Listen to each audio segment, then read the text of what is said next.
Hello అండి. అందరికీ నమస్కారం. నాకెక్కువ కామెంట్స్ ఏమొస్తున్నాయో, నేను దాని గురించయితే ఈ రోజైతే డిస్కషన్ చేస్తా.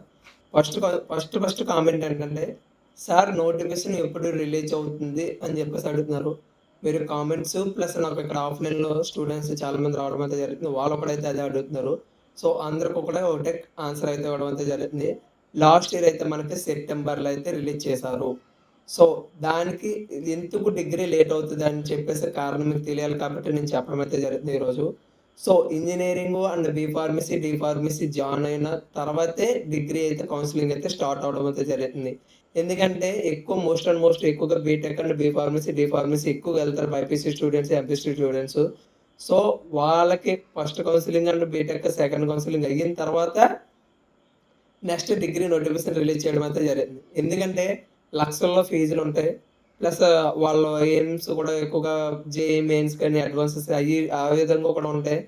సో, ఇయన్నీ కంప్లీట్ అయిన తర్వాత మనకి డిగ్రీ లాస్ట్‌లో నోటిఫికేషన్ అయితే రిలీజ్ చేస్తారు. ఇది ఫస్ట్ పాయింట్ గుర్తుపెట్టుకోండి. సో, నాకు తెలిసి ఆగస్ట్ కానీ, సెప్టెంబర్‌లో అయితే రిలీజ్ చేయడం అయితే జరుగుతుంది. మీరు అప్పటిదాకా కూడా వెయిట్ చేయండి. ఏం చేయాలి సార్ అని చెప్పేసి అడుగుతారు కదా అప్పటిదాకా. నా వీడియోస్ చూస్తూ ఉండండి. మీరు మొత్తం డిగ్రీలో ఏ ఏ గ్రూప్ తీసుకుంటే బెటర్, ఏ కాలేజ్‌కెళ్తే బెటర్ అన్నది కొంచెం నేను 90% ఇన్ఫర్మేషన్ మొత్తం గ్యాదర్ చేసైతే చెప్పడం అయితే జరుగుతుంది. ఓకేనా? ఫస్ట్ పాయింట్ అది. సెకండ్ క్వెషన్ మీరు నన్ను చాలామంది పద్మావతి యూనివర్సిటీ గురించి అడుగుతున్నారు. సో, నాకు ఆ కాలేజ్ గురించి తక్కువే తెలుసు. మీ గురించి నేను ఒక రోజు అయితే వీడియో అయితే చేయడం అయితే జరుగుతుంది ఈ వారంలో. సో, అది కంపల్సరీగా అయితే చేయడం అయితే జరుగుతుంది. మూడో క్వెషన్ అంటున్నారు. సార్ ఏ గ్రూప్ అయితే బెటరు? నాకు 982 మార్కులొచ్చినియి. 1000 మార్కులకి 900 వచ్చినియి సార్. 530 వచ్చినియి సార్ క్యాస్ట్ వైస్‌గా అని చెప్పేసి అంటారు కదా! సో, లాస్ట్ ఇయర్ అయితే ఎలా జరిగిందంటే, తక్కువ మార్కులొచ్చినోళ్ళకి కూడా ఓఎండీస్‌లో సీట్ అయితే రావడం అయితే జరిగింది. మీరు ఫస్ట్ గుర్తుపెట్టుకోవాల్సింది ఒకటి. మీరు ప్రైవేట్ కాలేజ్‌లో జాయిన్ అవుతారా? లేకపోతే మీరు గవర్నమెంట్ కాలేజ్‌లో జాయిన్ అవుతారా? బాగా థింక్ చేసుకోండి. ఎందుకంటే అదే మెయిన్ మనకి. మీరు గవర్నమెంట్ కాలేజ్ జాయిన్ అవుతే ఒకటే రేపొద్దున ప్రైవేట్ జాబ్స్‌కైతే కొంచెం ప్రాబ్లమ్ పడాల్సొస్తుంది. ఎందుకంటే మోస్ట్ ఇంగ్లీష్ అయితే కంపల్సరీగా రావాల్సొస్తుంది. అండ్ మీరు ఇంకా ఇప్పటి నుంచి ఏమన్నా నేను స్కిల్ నేర్చుకోగలననుకుంటే డిగ్రీ సర్టిఫికేట్‌లో కూడా ఇప్పుడు నా చేతిలో 100 సర్టిఫికేట్లున్నాయి. 100 మంది స్టూడెంట్స్. ఒక్కడు కూడా జాబ్ చేయలేకపోతున్నాడు. దానికి కారణం ఏంటంటే ఇంగ్లీష్ మాట్లాడకపోవడం వల్ల, రెండోది స్కిల్ లేకపోవడం వల్ల, ఎలాగో ఉపయోగించుకోవాలో తెలియకపోవడం వల్ల చాలామంది కూడా ఇప్పటికి కూడా అన్‌ఎంప్లాయ్‌మెంట్స్‌కి అయితే ఉన్నారు. అది మాత్రం గుర్తుపెట్టుకోండి. మీరు ఒకేళ మీరు నాకు ఒకటే కామెంట్ చేయండి. సార్ నేను పలానా గవర్నమెంట్ కాలేజు, లేదంటే పలానా డిగ్రీ కాలేజు, లేదంటే ప్రైవేట్ కాలేజ్ అయితే ప్రైవేట్ పెట్టండి. Government college government. నాకు కామెంట్ చేయండి. నేను దాని ప్రకారంగా అయితే చెప్పడం అయితే జరుగుతుంది. ఏ కాలేజు, ఎలా ఏంటి. అంటే ప్రైవేట్ కాలేజ్‌లో జాయిన్ అవుతే ఏ బెనిఫిట్స్ ఉంటాయి, గవర్నమెంట్ కాలేజ్‌లో జాయిన్ అవుతే ఏ బెనిఫిట్స్ ఉంటాయో కూడా చెప్తా.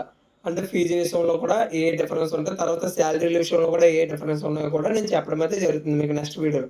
ఎందుకంటే నేను ఈ 10 ఇయర్స్ నుంచి ఎన్ని ట్రబుల్స్ పడ్డానో నాకు తెలుసు డిగ్రీ చేయడం వల్ల.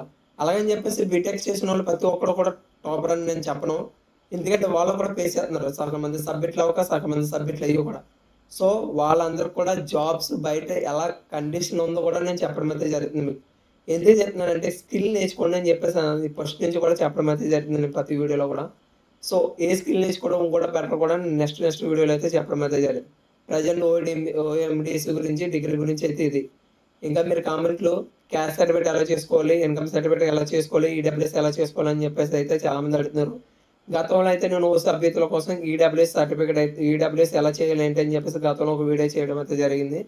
సో, మీరైతే ఆ వీడియో చెక్ చేసి మీరు ఈడబ్ల్యూఎస్ అయితే ఎలా చేసుకోవాలో తెలిసిపోతుంది మీకు. అంటే క్యాస్ట్ ఇన్‌కమ్ గురించి కూడా నెక్స్ట్ వీడియోలో అయితే నేను చెప్పడం అయితే జరుగుతుంది. దీంతో పాటు కూడా మనం గవర్నమెంట్ జాబ్స్ అప్డేట్స్ కూడా ఇవ్వడం అయితే జరుగుతుంది. రోజుగా కనీసం ఒక్కొక్క వీడియో అయితే పెట్టడం అయితే జరుగుతుంది. మీరు ఒకవేళ ప్రైవేట్ కాలేజ్ అయితే ప్రైవేట్ కాలేజ్, గవర్నమెంట్ కాలేజ్ అయితే గవర్నమెంట్ కాలేజ్ కామెంట్ చేయండి. నేను అదే విధంగా మీకు ఏ ఏ బెనిఫిట్‌లు ఉంటాయి, ఏమేమి ఉంటాయి, నెక్స్ట్ ఫ్యూచర్ ఎలా ఉంటుంది ఏంటి, బీకామ్ చేస్తే ఏంటి, బీఎస్సీ చేస్తే ఏంటి, బీఎస్సీ సైబర్ సెక్యూరిటీ చేస్తే ఏంటి, లేకపోతే ఫోరెన్సిక్స్ చేస్తే ఏంటి, ప్రైవేట్ కాలేజ్‌లో చేస్తే బెటరా, గవర్నమెంట్ కాలేజ్‌లో చేస్తే బెటరా, యూనివర్సిటీలో చేస్తే బెటరా, తర్వాత చేసిన తర్వాత ఇందులోకెళ్తే బెటరు, ప్రతిది కూడా గైడెన్స్ అయితే ఇవ్వడం అయితే జరుగుతుంది నేను. సో, మీకైతే ఫ్రీగా అయితే గైడెన్స్ ఇవ్వడం అయితే జరుగుతుంది.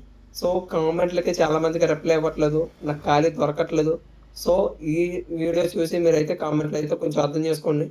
సో, మీరు ప్రైవేటా, గవర్నమెంట్ అన్నది ఎక్కువ ఎంతమంది నా టార్గెట్ 1000 మంది కరెక్ట్‌గా కామెంట్‌లు చేస్తే నేను నెక్స్ట్ వీడియో అయితే కంపల్సరీగా అయితే మీకు వీడియో అయితే రిలీజ్ చేస్తాను. ఓకేనా?